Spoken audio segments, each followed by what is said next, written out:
Salut și bine v-am găsit la un nou episod pe acest canal. Astăzi, după cum vedeți, ne vom juca din nou Trailen. M-am jucat ieri foarte mult ca să fac rost de materiale pentru casă. Am și luat pământ și am nivelat tot pe aici. Puteți să vă uitați la episodul trecut dacă cumva nu v-ați uitat, ca să vedeți cum arăta aici la început și cum arată acum. M-am jucat off-camera, am făcut rost...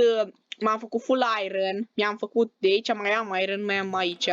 După cum vedeți, am și multe lemne și am mai avut și mai multe, că asta e tot lemnul care mi-a rămas după ce am făcut rost. Ăsta e chestul cu materialele pentru casă, dă să vi le arăt. Aștia sunt majoritatea materialelor pentru casa care am găsit-o și vreau să o fac. Sunt majoritatea pentru că pentru exterior am tot, dar... pentru designul ăsta exterior-interior n-am obiectele cumva de mobilier, am doar cum arată casa. Și o să vă arăt imediat. Videoul ăsta nu o să fie foarte lung, că nu o să stau eu aici și o să filmez cum o să fac eu, pentru că o să mă uit la un tutorial, că nu știu eu să construiesc casa, vreau să o fac aici. Și o să dureze foarte mult, pentru mine vreo o oră, pentru voi o secundă, că o să tai. Deci hai că... o să revin când o să termin casa. 3, 2, 1, gata! Casa pentru voi o secundă, pentru mine o zi întreagă, că acum am filmez a doua zi, adică următoarea zi. După ce am filmat intro-ul, am și terminat casa, dacă vedeți, că sigur vedeți. Hai să vă prezint că am stat 2 ore să o fac, chiar dacă pare că nu e așa mare pentru 2 ore, dar eu am stat 2 ore la ea și nici nu am terminat-o, cum mai trebuia niște lucruri aici, îmi trebuia un lec, nu știu, ceva, ăla furnișul care prăjește chestii. Hai să vă prezint întâi. Aici este o bucătărie, care aici trebuia să mai fie ceva ca o hotă, dar nu am, îmi trebuie cărci. Aici am un chest care l-am pus și eu aici, nu era în tutorial. Cam atâta, sunt detalii la perechi, foarte șmecher. Aici avem un pat unde dorm eu. Aici avem o masă pe care stau și mănânc. Aici mai avem un chest, care tot eu l-am pus, nu era în tutorial. Aici avem o masă pe care citesc sau mă joc Minecraft. Aici avem un tablou foarte frumos. Și aici, oare vă întrebați de aici, nu e o baie dacă vă întrebați, aici e un turn cu 2 chesturi, un fel de turn așa cu gratii, pe care putem vedea muncii. Ok, gata, hai să vă mai prezint că avem și exterior foarte frumos. Cam atâta e casa, cam mică, dar poate o să o măresc eu. Aici avem un grajd în care trebuia să pun aici niște hay bale, dar n-am avut hay bale, n-am putut. Aici nu știu ce ar trebui să fie cu campfire-urile astea, campfire-uri, da, așa se numesc. Ar trebui să fie ceva, un acoperiș, nu știu ce ar trebui să fie, dar arată foarte bine. Aici avem butoaie pe care ne depozităm lucrurile. Ce mai avem? Aici în spate, foarte frumos, avem niște lemne.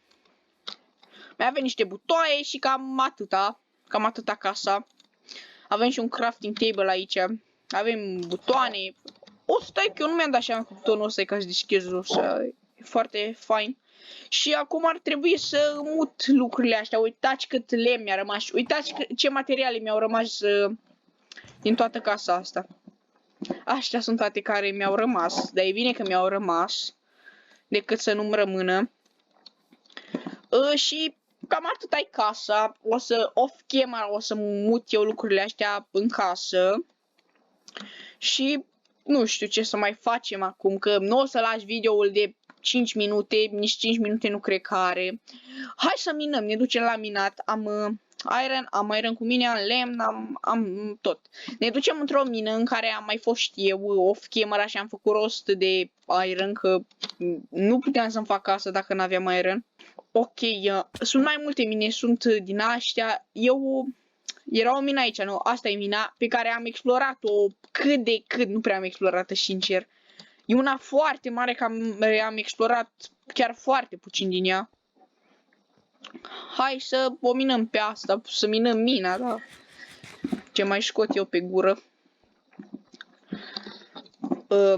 E și puțin complicat să ajungi aici, că trebuie să mergi așa pe apă. Un Enderman. Și o să încerc să-l bat chiar pe acel Enderman. Aici am ceva special pentru Enderman. Uite, acum vine după mine și eu stau aici și îl bat. Dar mai sunt Enderman pe aici. Așteptați că mai sunt Enderman și am vrut ca să iau și pe ăia. Adică era unul, dar parcă erau doi. Și mă fac asta și o să fie și mai bine. Că acum o să... Prima perlă, perfect. Acum eu am explorat doar partea asta. Aici n-am explorat nimica. Că mai e și aici o mină care e tot mare. Doar aici am explorat. Și am luat ce era mai important. Doar că trebuie să-mi pun torce. Bun, hai să luminăm. Diamante. Uitați diamante. Ei, ce noroc, diamante pe clip. Așteptam la diamante, sincer. Nu știu la ce strat suntem. Dă să văd. Parcă pe F3, da, F3, dar nu știu unde văd stratul. Dacă știți să-mi ziceți, că eu nu știu unde văd stratul. Avem și gold. E foarte bine că avem gold. Dar am ajuns la deep slate și acum se sparge totul mai greu. Hai să luăm primele diamante. Sper să fie diamante. Hai să vedem dacă sunt mai multe. Și nu sunt, e doar unul. Primul diamant, yay! Chiar nu o să craftez nimic din el pentru că vreau să-l țin drept colecție primul diamant.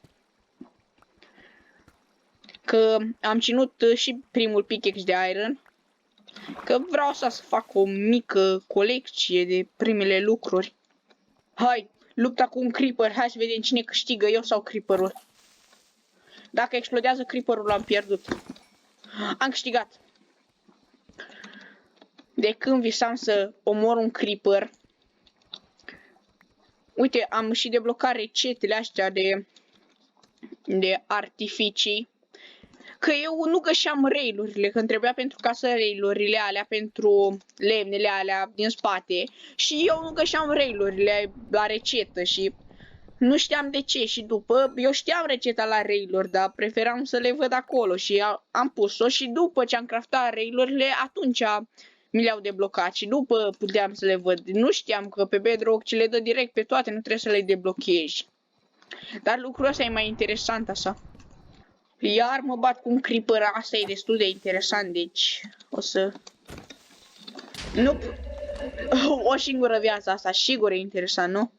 Pentru tot ce e interesant să am eu o singură viață. Dacă am tare că am ținut și scutul și tot mi-a dat foarte mult damage. Asta nu e corect. Baby zombie.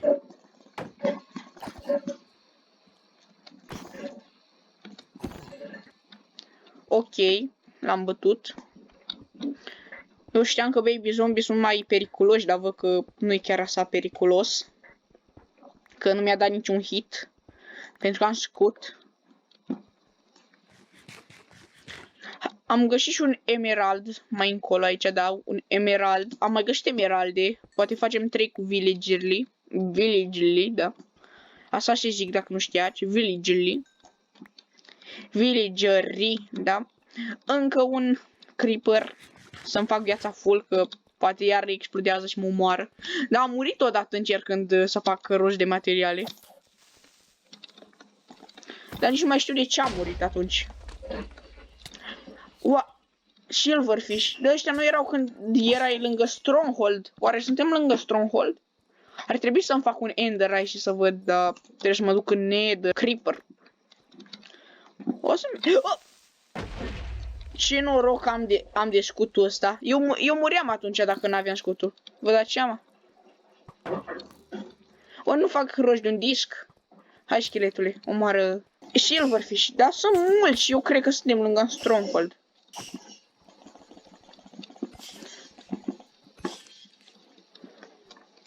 Eu chiar cred că suntem lângă Stronghold. Ok, hai că termin aici și mai iau niște lucruri. Voi vedeți ce e aici? 2 creeper, 3 scheleci, un păianjen. Păianjenul nu se mai vede, dar creeperii tot se văd, scheleci. Trebuie să iau asta unul câte unul.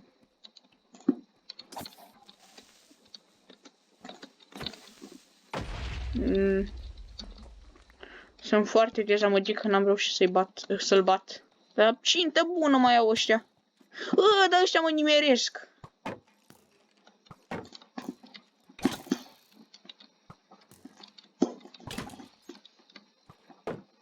Bă, eu cred că mor.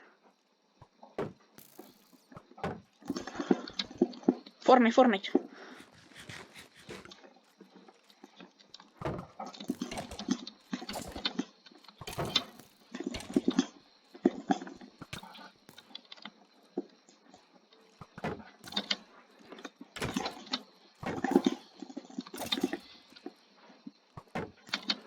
Hai, sper să nu-și audă pe clipa asta tare butoanele, dar partea asta o pun oricum. Hai, eu contra Creeper, cine câștigă?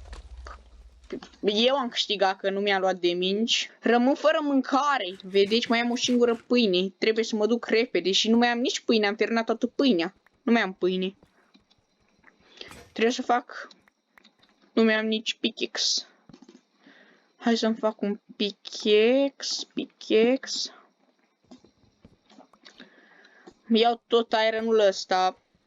Dacă mai văd niște iron îl iau. Și după... Bine, poate mai iau și alte minereuri, că acum ar fi redstone-ul, că și ăsta vreau să-l iau. Nu știu de ce, dar vreau să-l iau. Și nu mai am mâncare. Acum trebuie să o știulesc de aici. Dacă vine un creeper ce explodează lângă mine și nu am scutul, m-am și dus. Că nu mai am viață, dar... Chiar dacă nu, să zicem că nu aș fi murit dacă vine un creeper aici și explodează. Tot nu... Aș avea puțină viață și m-ar putea omora alte creaturi, că creaturi sunt destule în peștera asta. Deci mă duc, mai știe cineva cum să mă întorc, că nu mai găsesc ieșirea. Și m-am băgat aici unde sunt monstri. 4 scheleci.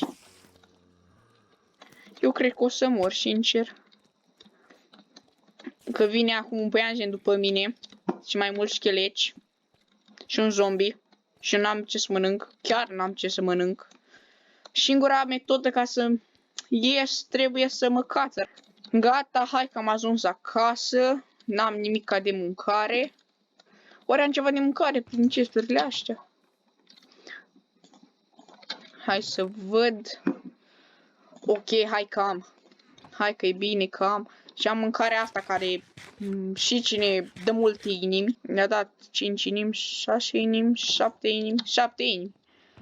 Ok. Ar trebui să mă ordonez de pe acum. Trebuie să văd unde să-mi pun minereurile. Eu le-aș pune aici lângă pat minereurile. Că sunt importante și să fie aici lângă. Pun aici primul diamant. Ok, hai că am ordonat cât de cât pe aici. Hai că filmez deja de aproape 40 de minute și am destul de editat. Deci dacă v-a plăcut acest episod, nu uitați să dați un like, un subscribe dacă vreți să fiți la curent cu toate videourile mele. Dați un like și pentru casa asta foarte frumoasă din spatele meu. Deci, pa!